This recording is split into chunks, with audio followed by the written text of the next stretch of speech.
That's the view. I'm not going back So I and look forth. like I'm looking right at you. We look very close. If I lean in like this and you lean in, we look like we're kissing. Oh, this is terrifying. Yeah. I liked one static shot that was kind of distant and dark and grainy, versus kind of an up close. Although I'm still in the dark despite my light, as you can see. Like, see the difference there? Yeah. But So we're doing the camera thing. we're doing the camera thing. And why do you want me to zoom in? Because You want your face to fill the frame? I look like an Oompa Loompa sitting in this chair. My feet don't touch the ground. I'm all frumpy. My belly sticks out because I have to sink in. You got me in this chair. And then you called me fat and said I eat too much Chick-fil-A. I didn't say. You said to me, you're like, You said you eat too much Chick-fil-A. I didn't say that. I said I don't eat any Chick-fil-A is what I said. And that's why you wear a medium shirt. And that's one of the reasons why I wear a medium-sized medium. And also because I could probably But I'm have a getting little more into protein. shape. Are you? I got to get into football shape. Why do you gonna go out for football? Yep. Yeah. Tell me about this. Next summer, I'm going to Notre Dame fantasy camp. I get 3 days at Notre Dame, practice on the practice field, work out in the workout facility, play a game in the stadium with announcers and everything. What will you be wearing? Full uniform. Mm-hmm. Get a warm up in the locker rooms, come down, slap the sign, and the actual coaches will be our coaches for the week. The actual coaches? Brian Kelly? Brian Kelly's not the coach of Notre Dame. Oh, you know what? You're right. You know how I know that for sure? Because you just saw him at LSU. He was cheering on. That's right. He was cheering on the champs. Yeah. Yeah. So as a result of you going to this fantasy camp, your goal is to what? Oh, so I turn 40 next year.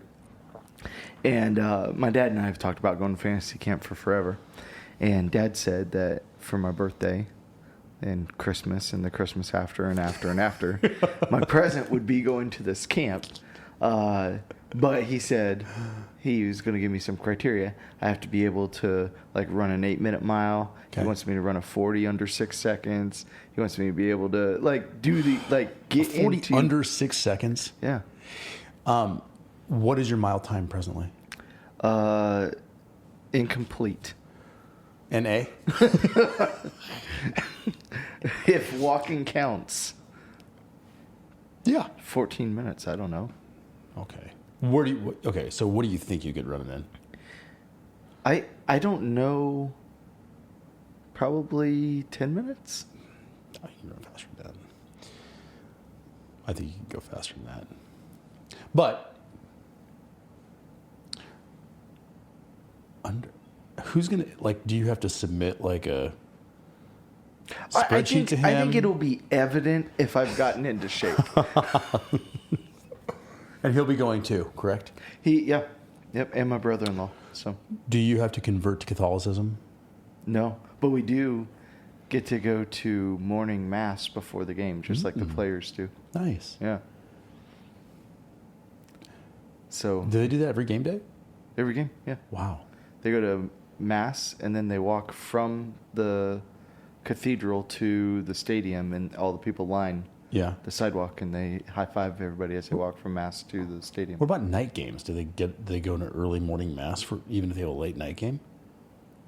They go to mass 3 hours before the game. Oh, so it's just always maybe the mass time moves. It's the football mass, yeah. That's pretty cool. That is. Yeah.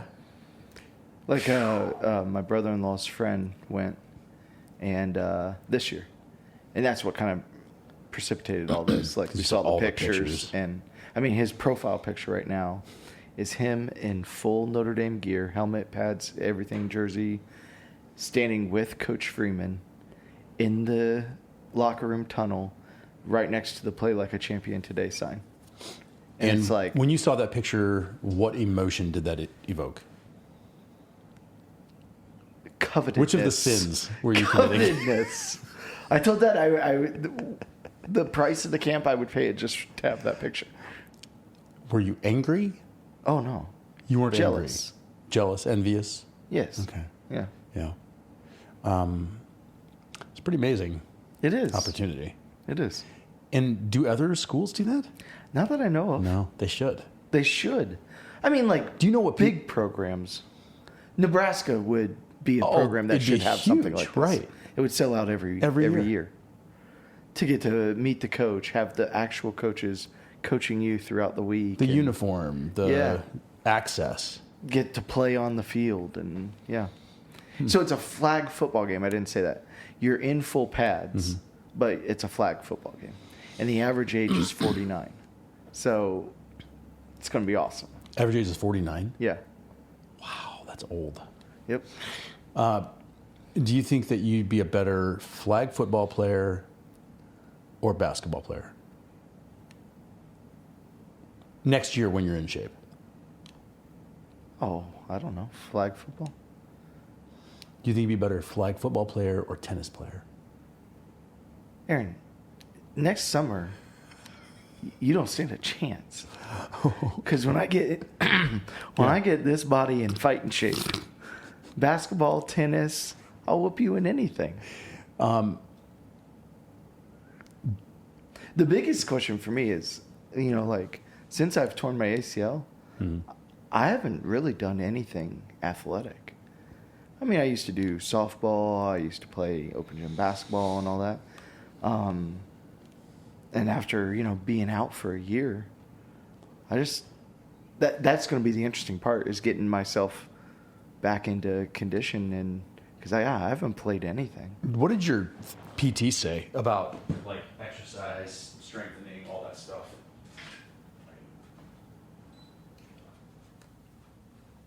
Did they say? I did all that, yeah. Yeah, but I mean, did they say don't go back to the No, normal routine? no. They said, I should be able to go back and do everything I want to do. But it does still feel different. I do not think I can run, and age might be a part of it. I'm a year and a half or 2 years now older. But I do not, the couple of times where I have kind of cut loose running, I cannot get to previous speed. But is that because is that out of concern? I don't know.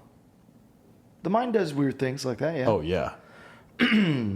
But and I think I'm a lot more cautious of like uneven ground, because that's how I did it. Right. I stepped in a hole running at full speed, and so I think I'm a little more cautious of, like, when I'm running in a field after the kids or something like that, chasing them or something, like I don't think I'm going full speed because I'm nervous Just about tentative. Yeah, stepping in something. Are you a good swimmer? Very. You want to race in swimming? I can't swim, actually. I can swim, but I can't Yeah. swim. No, I do not. Okay. Because I saw a picture of you in a pool recently. Oh, at the high school? Yeah. Yeah. What was that, like a pool party for the youth? Yeah.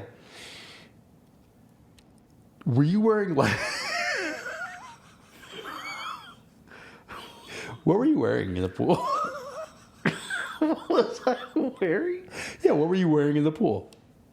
My bathing suit and a t-shirt. Are you laughing at me that I was wearing a t-shirt? Because I will say this. I don't know why you're laughing so hard. Why were you wearing a t-shirt? I felt weird about being in a pool with a bunch of kids as the pastor and having my shirt off. I thought that was, I don't know. Because I debated that, because I was on the diving board getting ready to jump in, and they're all, like yelling, like, and all this. And I was like, do I take off my shirt or not? But it was weird because all of them were staring at me, like, and it's like, like, all right, let me rip this shirt off and jump in there, like cannonball, So I left my shirt on. I don't know. I feel like when you're, unfortunately, like, when you're pastor and you're, with youth, like, Sorry. If you were at a pool party with all the youth, would you take off your shirt? Yeah, I'd wear a Speedo. Like, let's go. No, you wouldn't. You're so full. That's my normal swim gear. No, I saw that and I thought, yeah, that'd probably be, not only just because, it's kind of weird, but yeah. Also, there's nothing more humbling than being around a bunch of high school kids. Yeah. Yeah. Like, they all have zero body fat. You know what they do? They eat Chick-fil-A whenever they want. So do I.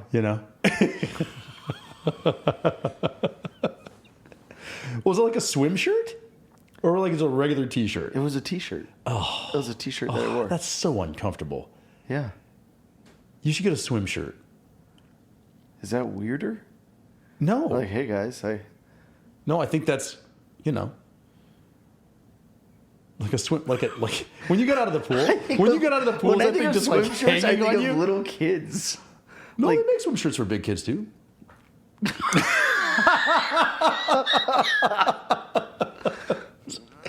Listen. When you got out of that pool, I bet that shirt, because what size was the shirt? Extra large? Yes. What size was it when you got out of the pool? Well, yeah. 5XL? I had to suck it off myself. It was probably hanging down to your shins. Yes. I'm glad you're following our Instagram feed and just picking on me. Well, I saw it. I was like, what's this about? The point is that boy, I beat them in all the games that we had. So, like, what games did you play? Oh, knockout? We had some diving contests. We had some knockout. Can you dive? Like, can you dive? Yes, but not well. I'm not good water person. I had I'm to not dive good diving, every once swimming. in a while. Because, for swim team, you had to have a certain amount of divers in order to not forfeit the match. So, because swim and dive together, And so I would volunteer to go and be like the third male diver so that we wouldn't forfeit. And just lay it out? I had one dive. Full belly I would do the little hop out, jump, touch my toes and go straight in. And it was awful every time. I'd get ones and stuff, but it was like, it's better than forfeiting. You guys go win. And I saw something in a track and field competition recently where one of the countries, all of their Belgium. It was Belgium. Yeah. And the shot putter ran the She's hurdles. like, I'll do it. Yeah. Yes. Yeah, the 110 hurdles. Yeah. She was stepping over him. But I love that. I love it it's too. It's hey, for the team. Yeah.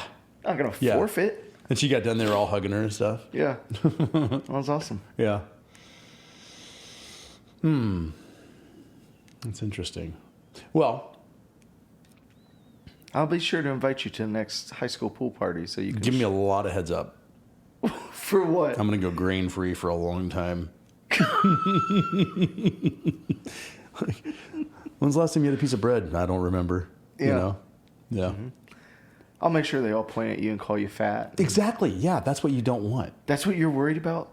The high school kids thinking you're fat? No, I don't care. Yes, you do. I don't. Yes. I'm surrounded by children who mock me relentlessly. Okay? This is no kidding.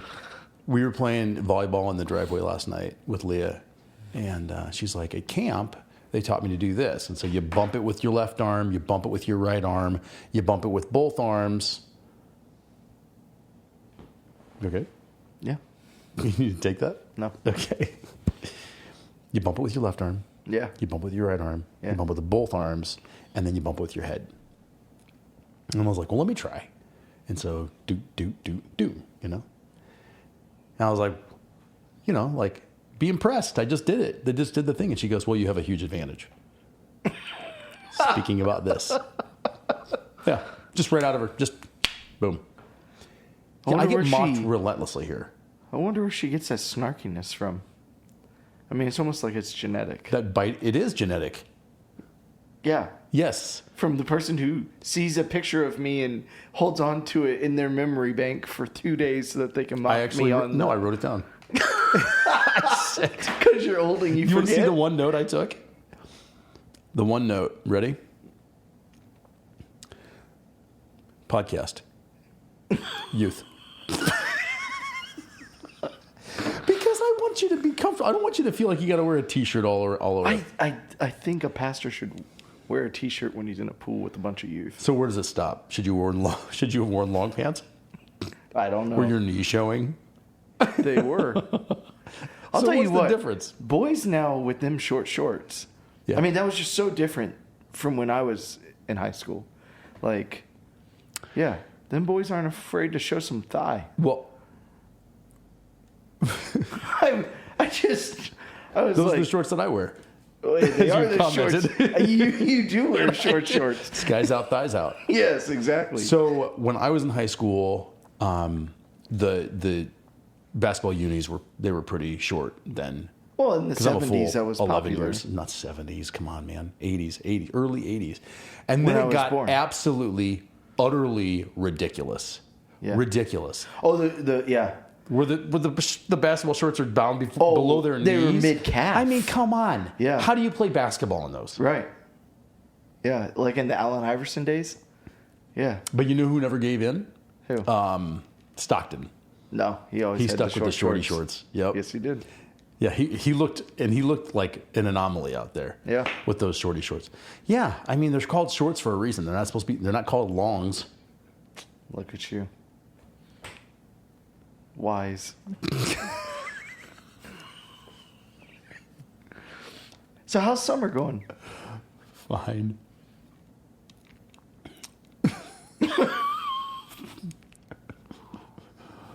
Just fine. Yep. It's good. Sarah's traveling, so that's always fun. I get to leave my stuff laying around wherever I want for the next couple of days. Mm-hmm. It's pretty cool. Yeah. She was making a list of to-dos, and I was like looking over her shoulder, like, my name attached to any of those. Do you just like stop her as she's writing, just like, not gonna happen, not gonna happen. Just don't even waste. Well, see, because that to-do list now is now for me to enforce. Mm-hmm. So, no, it'll all get done in due time. On the last day,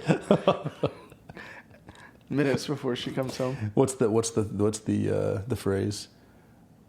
Jesus is coming. Look busy. Something like that, right? Yeah. Yeah. Kind of like that.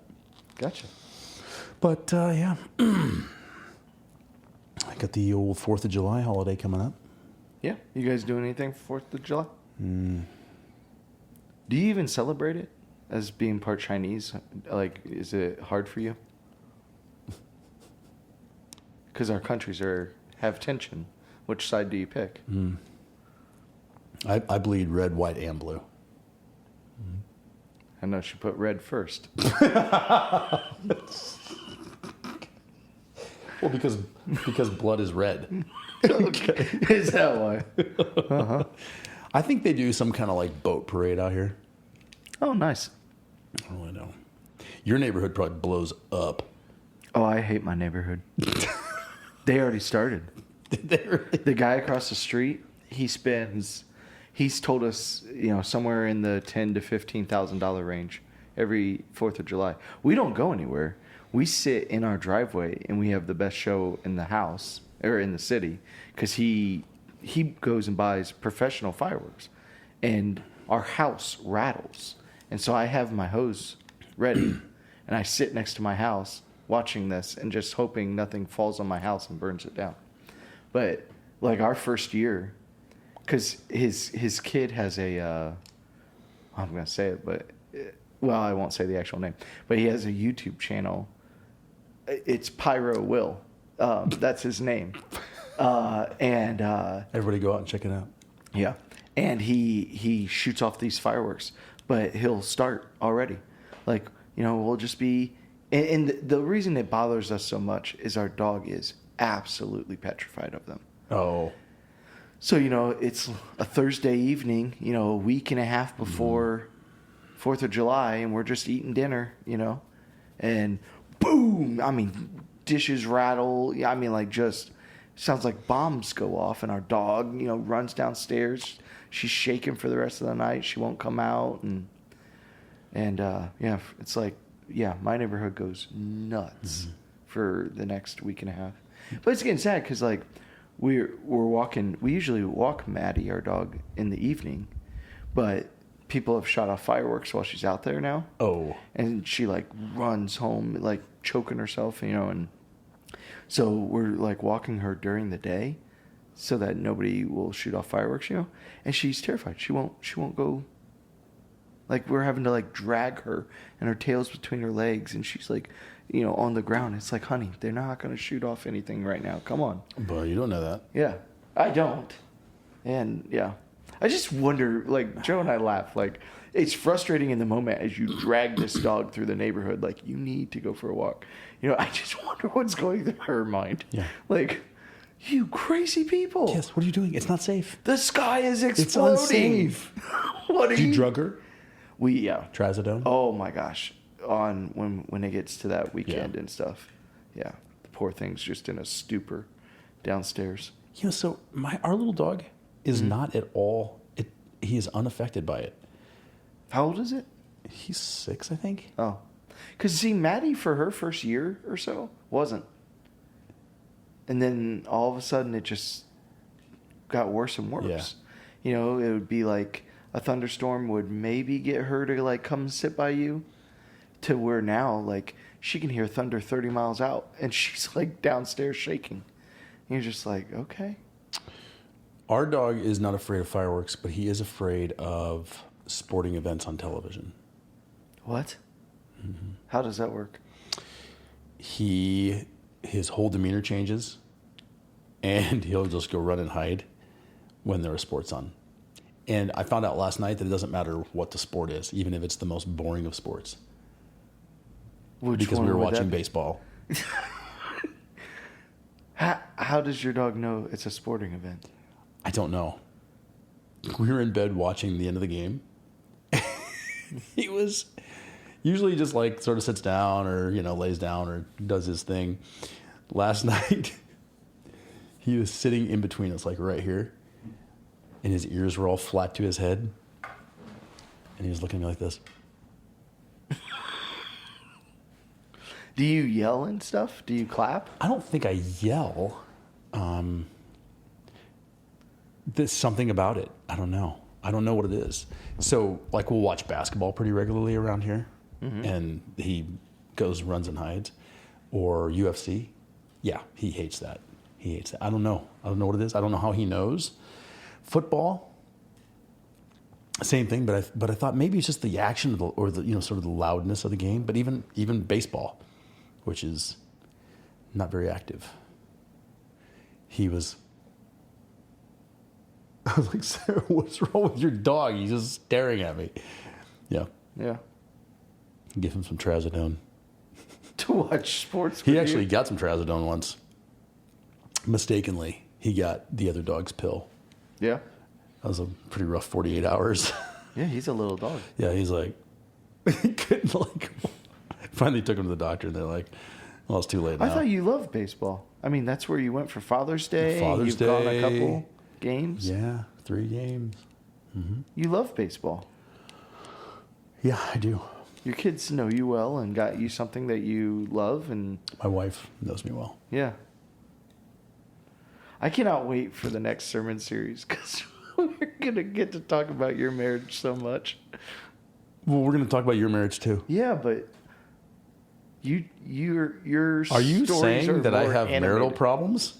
No. I'm saying... Are you insinuating that I have issues in my marriage? No, I'm saying you are foolish enough to say things about your marriage that you shouldn't, and it's hysterical. No, I'm not foolish. I'm real. You are. I'm real. Yes.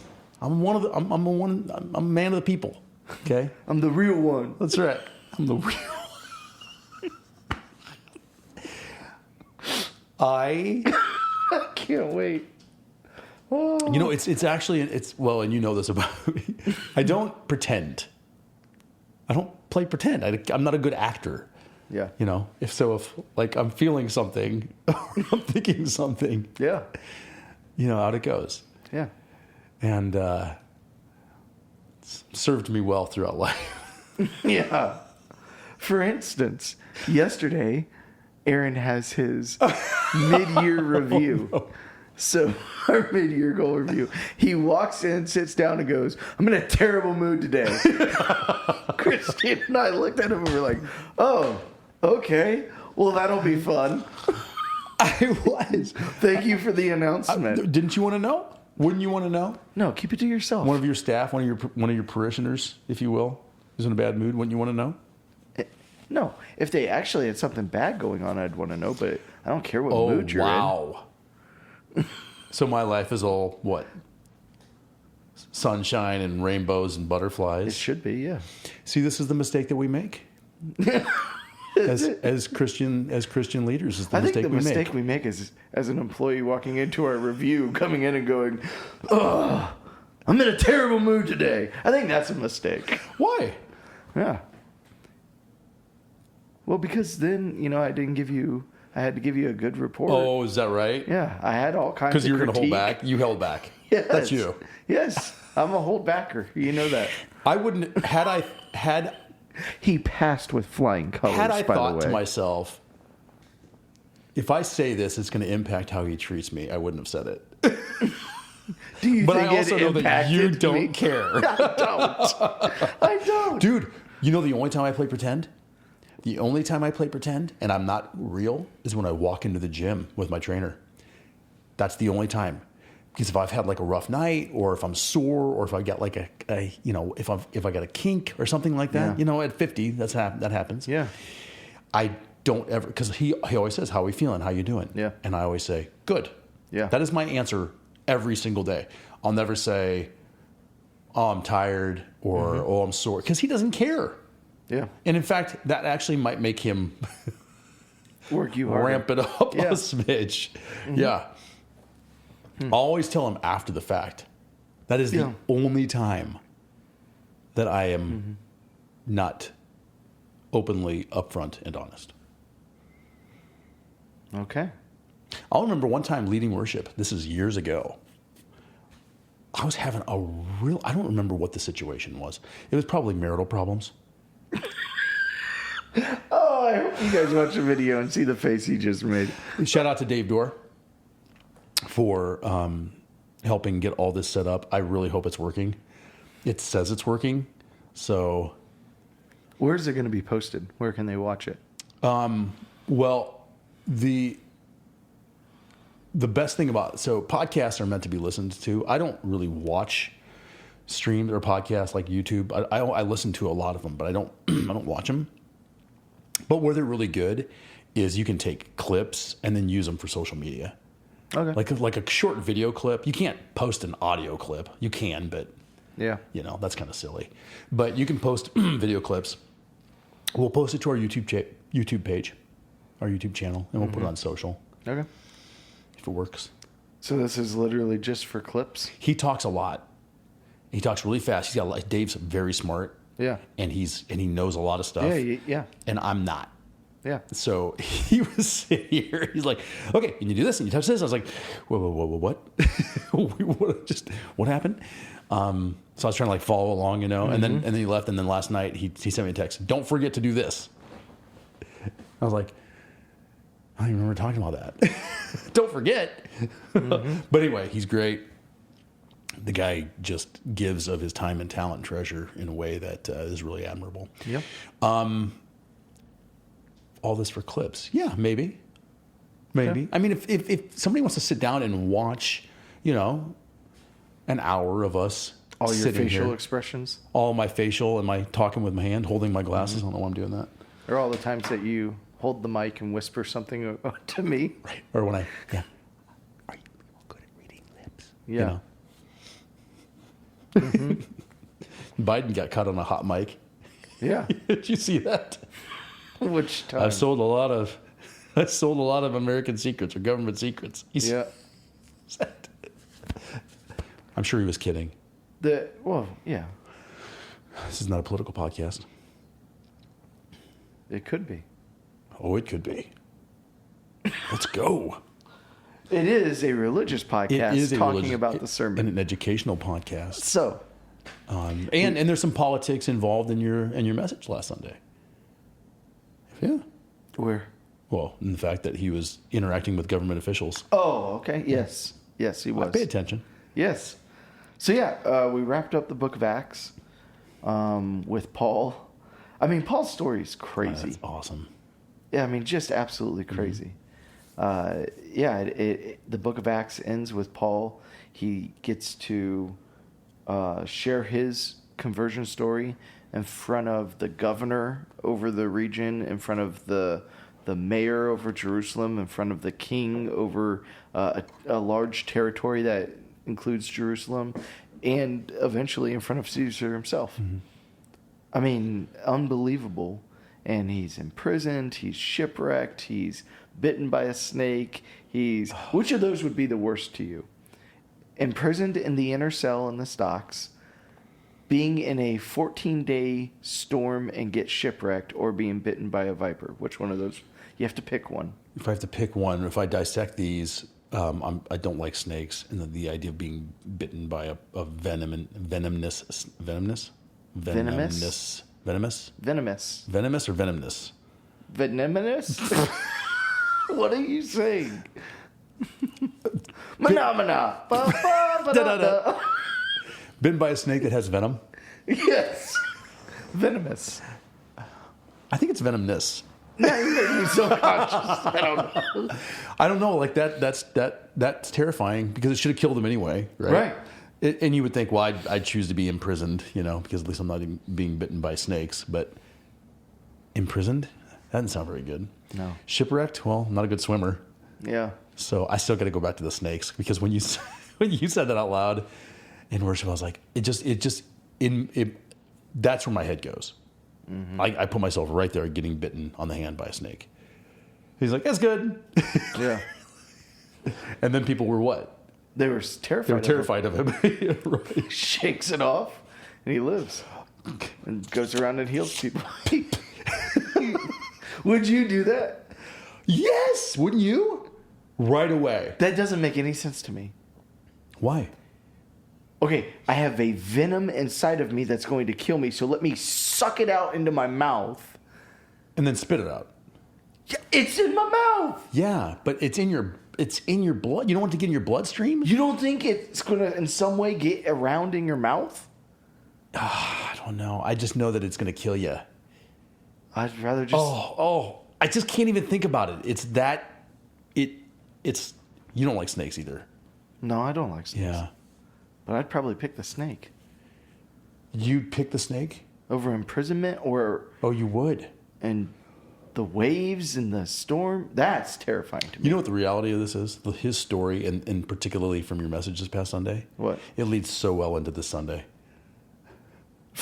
We're not men. We're not men. What is a man? I'm scared of snakes and water. I don't want to be in the stock. It reminds me of the Seinfeld episode where they're sitting across each other, George and Jerry. You didn't watch it, but George and Jerry sitting across each other at the diner. They're like, what are we doing? We're not men. We're children. You sounded like Seinfeld there. I do imitations, as you well know. I do. You had the inflection. You had your little Seinfeld inflection there. But we're not. So yeah, all of that happens. He finally makes it to Rome. And then, history tells us, because the book of Acts just ends with him in a house arrest in Rome, visiting with the church. History tells us that, and I didn't get into this, but there's actually some scholars that say that he, from there, did actually get released and went to Spain. There's some evidence that Paul went on to Spain. Mm-hmm. And he said he wanted to go to Spain in one of his letters. And then at some point did get under house arrest again in Rome and then killed. Because we believe, I might not have my years right, we believe he gets to Rome in 57 AD. I think that's right. Okay. And we don't believe he's killed until the persecution of the Jews in like 65 to 67. Or persecution of the Christians, I'm sorry. And there's a big gap, and there's churches and cathedrals in Spain that have the history that Paul had visited them, and have some evidence to say that Paul actually visited them. But no matter what, we do know for a fact, we don't know what year or what date. We do know for a fact that Paul was killed by beheading under Nero in Rome. And just how unbelievable, that story is, that as Paul is beheaded, Nero is crushing the Christian church. He's already killed Peter. He's, killing Christians by the hundreds. He's persecuting the church. And you got to imagine Paul's going, what hope is there? Here we are, the leaders being killed and arrested, and the church is being, snuffed out, and, but it's like, hey, Paul, guess what's going to happen? Nero, he's going to be nothing. That giant amphitheater where he's butchering Christians is going to be the largest church in the second. I got corrected by a high school kid. Who? Jason Carey. He goes out of church and he goes, the St. Peter's Basilica is not the largest church in the world. I was like, I'm pretty sure it is. He's like, no, it's in Africa. It's in Ivory Coast, Africa. I was like, I don't know about that. I get done with church because I keep my phone off me, during church. I get done, and he's texting me all this stuff, and he's right. There in Ivory Coast, which you don't expect to have the largest church in the world. They've now built a bigger church than St. Peter's. How about shout out to Jason Carey? Yeah, nailed it. And I was didn't know that. Yeah. Did you Google that during my sermon, or did you just know that? Well, yeah. But why would he? He would have to. He fact checks me. He probably just knew. Yeah. Ooh. Yeah. Like your dad. like dad. Didn't happen that way. Yeah. So, but anyways, Peter, the Apostle Peter, was martyred in the amphitheater of Nero, and that's now where the St. Peter's Basilica sits. And then down the street is Paul's Basilica, where they have his body in a tomb. And they have this beautiful, beautiful church. You should look at the pictures. Beautiful church built over it. And it happens. Exactly what Jesus says at the beginning of Acts, that it's going to go from Jerusalem to Judea and Samaria and to the ends of the earth. And we're the living proof of that. Yeah. That here in Omaha, Nebraska, a place they have no idea existed, we are the living proof that it goes to the ends of the earth. Yeah. And it's like a wave, like we see it coming. It's our turn. It's our, we're on it right now. And so just to connect Grace Hill and its journey, because, once again, I picked these sermons, I planned these out a year in advance. Yeah. I had no idea that the building would start on Monday. I know.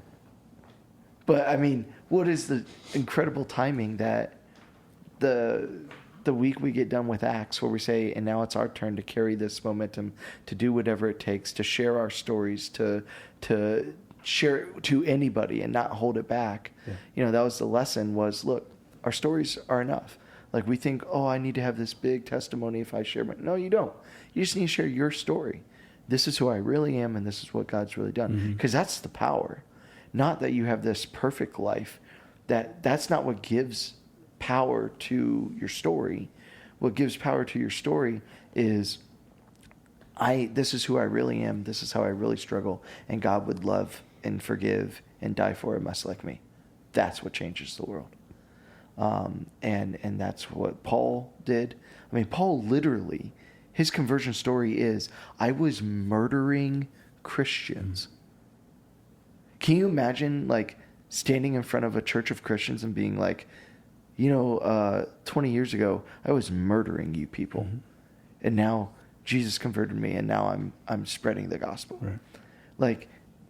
That's the power of the gospel, is this is who I am, really am, and this is what God's really done for somebody like me. And then somebody out there goes, wow, so that could apply to me. Because I think when you walk in there and you're like, look, you know why you should go to church? Because my life is so perfect.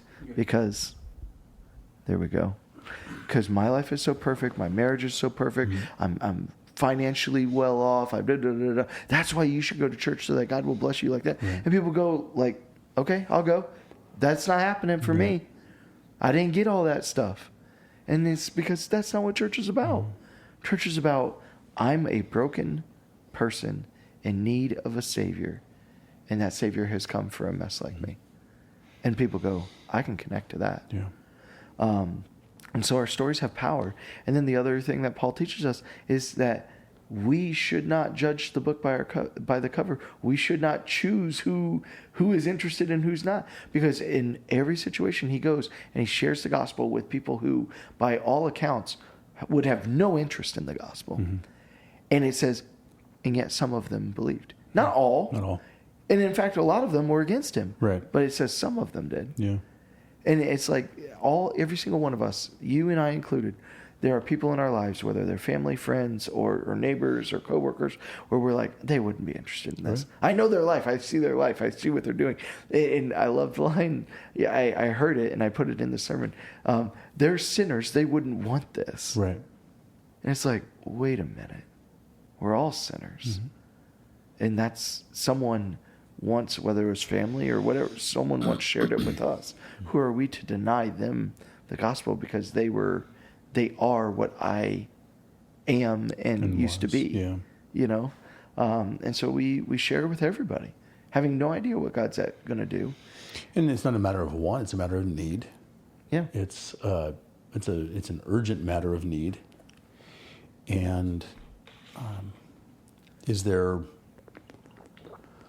a better way to love another? You know, yes, to lay one's life down, of course. But I remember watching Penn and Teller. Yeah, whichever the one that's allowed to talk is.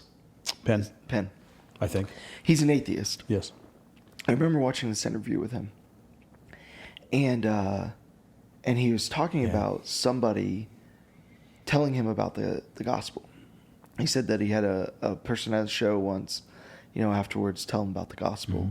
And that the person said, I hope this doesn't offend you. I've heard you speak that you're an atheist and all this, but I believe in Jesus, and I believe that, and share the gospel with him. I believe that all of us get to have our sins forgiven, get welcomed home, that salvation is open to all of us. And he ended it by saying, I hope that doesn't offend you, but I wanted you to know this. And Penn says, in that moment I realized, and I told this man, I respect you for doing that, and I disrespect any Christian that wouldn't do that. Because if you do believe it, and I do believe you sincerely believe this to be true, what kind of a jerk would you have to be to sincerely believe this is true and keep it to yourself? He said, I genuinely believe that you care about me because you told me this. Yeah. And I'm thankful that you did. And he said in the interview, I'm still not convinced or anything. Sure. But he said, shame on all the Christians that don't. Like, you're literally saying, forget you.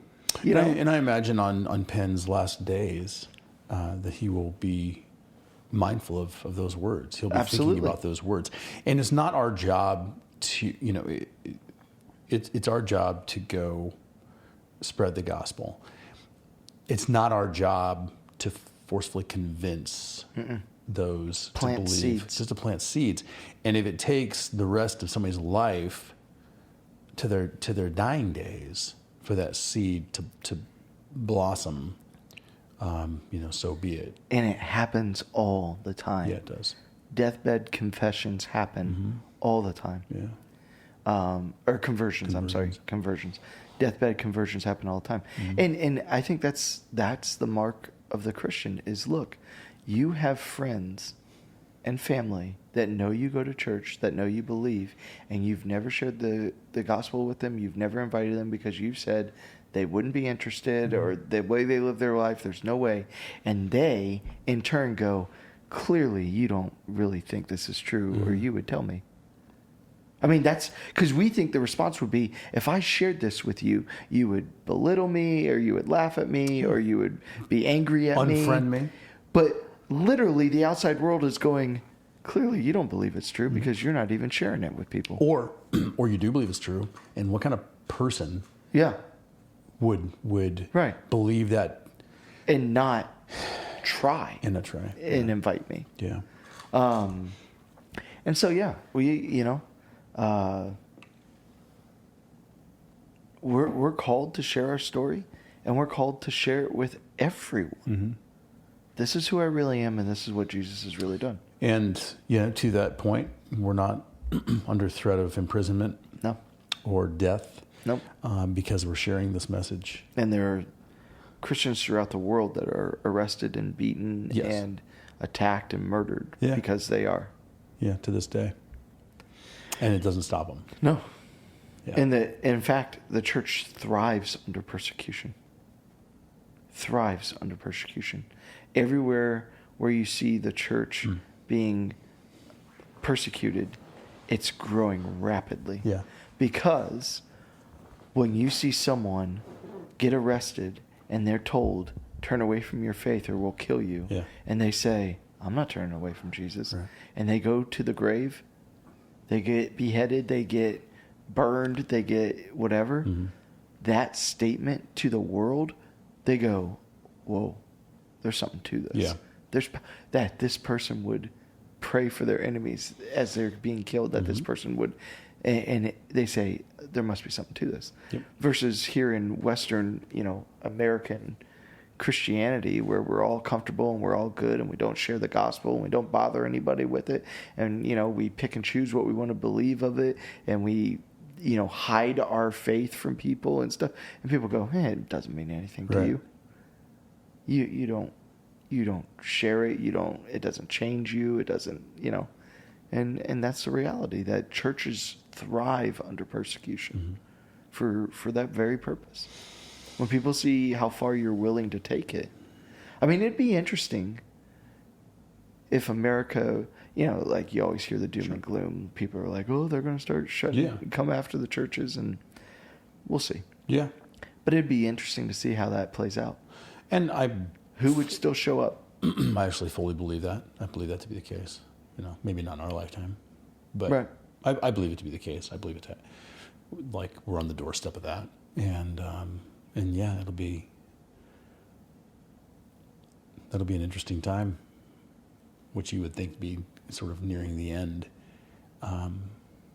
for churches to be completely illegal, if you will. Yeah. But, Jesus says, no matter throughout history, I'm going to sustain my church. I'm going to grow my church. And the gates of hell will not prevail against it. And I mean, how many different places and countries and dictators and have tried to crush Christianity, and yet it still spreads and it still thrives. And how many false religions are out there that try and snuff out Christianity, and it still thrives, and it's still, even in the Muslim countries, even in the Hindu countries, India, people don't talk about that. The Hindus are very violent towards the Christians. Really? Oh, yes. Yes. In parts of India, I mean, more people are being martyred in India today than Africa. Really? Yes. I mean, I'm going to double check that with Jason Carey. You should. You should. They can't snuff it out. It's like Jesus says, it's the person that's walking through the field and finds the pearl, and they go back and they buy the field, and this is what it's all about. Yeah. This life, I'm going to give everything I have to this, and you can't take this from me. You can hurt me, you can beat me, you can arrest me, you can. At the end of the day, why would I cave to you? Mm-hmm. If I believe this to be true, why would I cave? Right. Go ahead, do your worst. Yeah. I've got Jesus. So, and then the last point of the sermon was exactly that. We do whatever it takes. Paul did whatever it took, and so much more than anything we've ever done, but did whatever it took to spread the gospel. Mm-hmm. And that's what we need to do. Because we sit on the edge of, starting this new chapter of our church, building this building. And it takes the volunteers putting in the hours, dedicating themselves to being on these different teams that allow us to reach people, welcome people, make Sundays happen, allow us to get out into the community and bless people. It takes people giving of their time in that way and then their talents in that way. It takes us pulling our resources together, sacrificing and making. I mean, we've made huge sacrifices to make this dream big happen. Yep. To add staff, to build a building, to make more room, to blow out walls, to whatever we need to do to make room for people. And I said that, we've talked about it on staff. If we have to go to a fourth service for a season, okay. To make more room, okay. Because the last thing I want to do is stand in front of Grace Hill and go, hey, stop inviting people. Yeah. We can't fit them. Stop. Yeah. Or you can't come. You can only come every other week. Right. Yeah. You have to register. Right. You got to start registering. And if you don't have a seat, you can't come. Yeah. Watch online. Like, I don't want to do that. And the Lord is blessing what we're doing.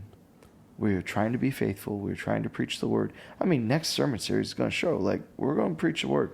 We're going to get into, what is a man? What is a woman? What is marriage supposed to be?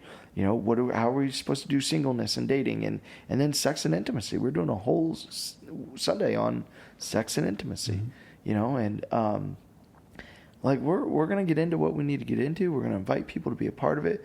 We're going to challenge people to invite their friends. We're going to challenge everybody to take the next step of faith, whatever it is for them, whether it's getting into a small group, serving for the first time, whatever it is. And if people are going to keep showing up, we need to do whatever it takes to make more room. Yeah. If our youth are going to keep inviting friends, well, then we'll, we got our city trip and some kids were, hey, can I bring a friend? Yeah. Yeah. Bring them all. And, what about the fee? Don't worry about that. Right. Get them there. Yeah. Get them there. Yeah. We will eat the $100. Yeah. There is hopefully every single person at that church that's like, you need $100 for a kid to show up to the mission trip. Done. That's the heart of our church. That we're not going to let resources stop us. We're not going to let time and effort stop us. Like, we're going to give what we have to make a difference. And it is making a difference. I mean, the conversion stories and the testimony videos, as we keep rolling these out and showing people this is what God's up to. This is how God is changing people's lives. This is what we're getting to be a part of. There are marriages that are doing better. There are individuals that are finding hope. God is doing incredible things at Grace Hill. Yeah. And it's God. Because I'm a sinful person. You're a sinful person. We can't save anybody. We can just be used by God to point everybody to Jesus who can. And that's our job. Yeah. My job is to point people to Jesus, not to me. Because I can't fix you. But Jesus can. Yeah. So. And next we get into, and I'm already into that sermon for Sunday, and man, this is going to be such an important time, to just really sit down and we're not going to get into all the political side of this, because we can play this out and well, how should we vote on this and that? No. Don't care. What does God say a man is, and how did God design us, and what does He expect of us as men? And we're going to get into that. And how did God design women? What does He expect of them as women? Marriage. How do we have a marriage that glorifies God, lives out what God wants it to be? How do we, in our singleness and dating, do that? And then sex and intimacy is a huge part of a married relationship. A huge part. When you're single, it's a huge part of your thoughts and processes, and hopefully not part of your life, and we're going to talk about that because God designed it. Yeah. And so if you've never read Song of Songs, buckle up. It's awkward, man. My favorite part is going to be Brady reading the gospel message. Like, as he gets up there and he's reading the reading each week, and like he's like, you know, your breasts are like 2 fawns, and your, you know, like, if you're wondering, it's in there. Like, I can't wait to see Brady, of all people, read all that stuff, because I'm going to pick the juiciest stuff and like, hey, here's your text. Would it be, you know how we sometimes like layer a little bit of like just soft music under that? Yeah. Should we layer different kind of music? Oh yeah. Wow. Wow. Yeah. Yeah. Like a little bass. Yeah. Oh, I wish I Little wouldn't have Marvin said Gaye I wish I wouldn't underneath. have said that. I'm gonna edit this out. He doesn't listen. He doesn't? No. Yeah. When's his review? He already had it. I'm the last one. Oh. Yeah. Can I sit on that? Sure. What kind of mood will you be in? Well, I'm going to walk in and say, I'm in a terrible mood. What? Didn't you say, how's it going? No. Somebody said, No, how's your day or how's your Monday or something? No, nobody even said that. You walked in, slammed your I didn't chai slam tea, any. fancy, you know. It was an iced tea. It was a black iced tea. There's nothing fancy about a black iced tea. He goes to Starbucks and he says, I want you to hand strain my tea. I want you to personally slam it down. Rub the tea leaves ridiculous. together, massage them so that I have happy tea.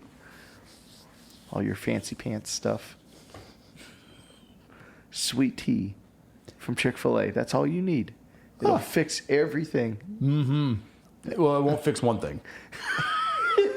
Your diabetes? It won't fix. I got the it sugar. It won't fix our tight angle.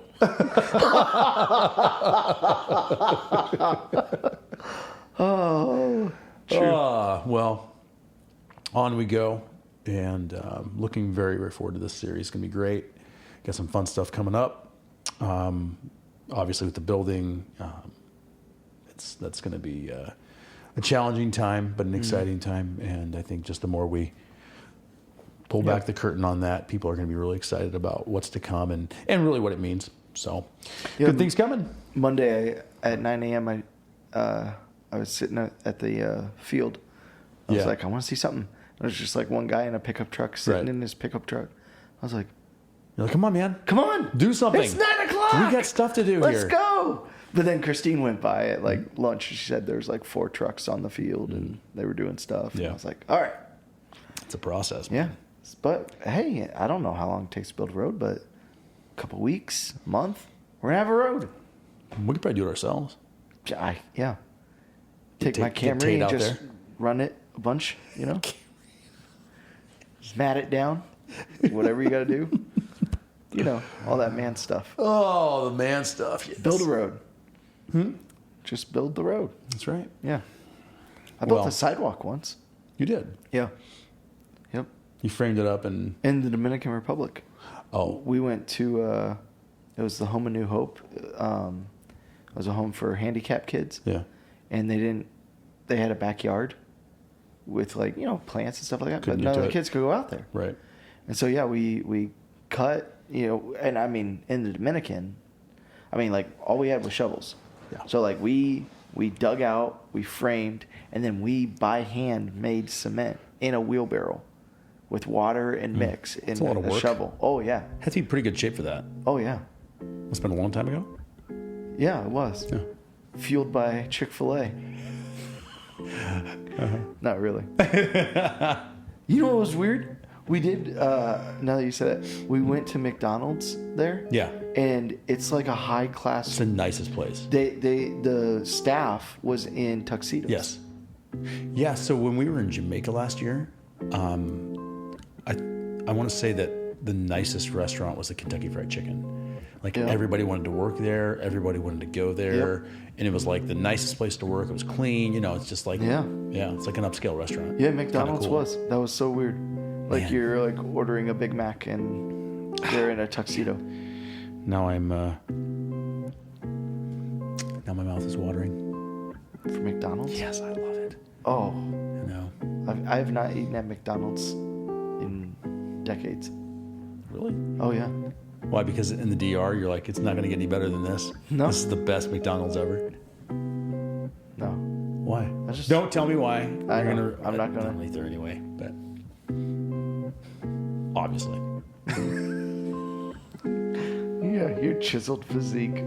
Hey, thank you very much for the time. Thanks for being willing to be videoed. Thanks again to Dave Dorr, and thanks for being late this morning. I appreciate that. God bless everybody.